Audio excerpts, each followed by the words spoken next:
This is a retelling describing the Bay of Pigs incident and what followed.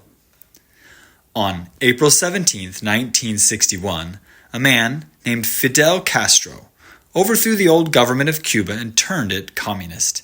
In response, some of the non-communist residents fled to the U.S., and at the time, the President of the United States was John F. Kennedy, and they considered having communism so close a national threat. The CIA planned to invade Cuba and take it back from the communists. Unfortunately, they were outnumbered and lost. This was seen as a big embarrassment to Kennedy, and other countries viewed the U.S. as a bully picking on a smaller sovereign state.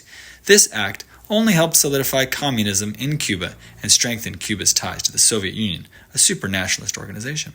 So, the Soviet Union took nuclear missiles and shipped them to Cuba.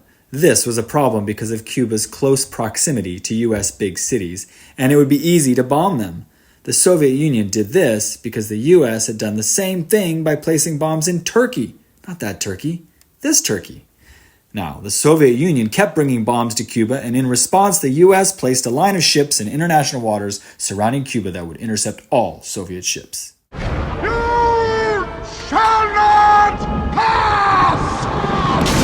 The Soviet Union was not happy with this and considered it an act of war. Now, at this time, things were getting pretty heated, and people were getting pretty nervous about an all-out nuclear war, and you may be thinking that this is when they started launching bombs at each other. Wrong. Although we did get very close to war. A submarine underwater had thought that war had started and that they needed to launch their missiles. But for this to happen, all three captains needed to unanimously agree to launch. 2 said yes, but thankfully 1 said no. There were many other such close calls like this, but eventually both the US and the Soviet Union removed their bombs, and this is the closest we've ever come to an all-out nuclear war.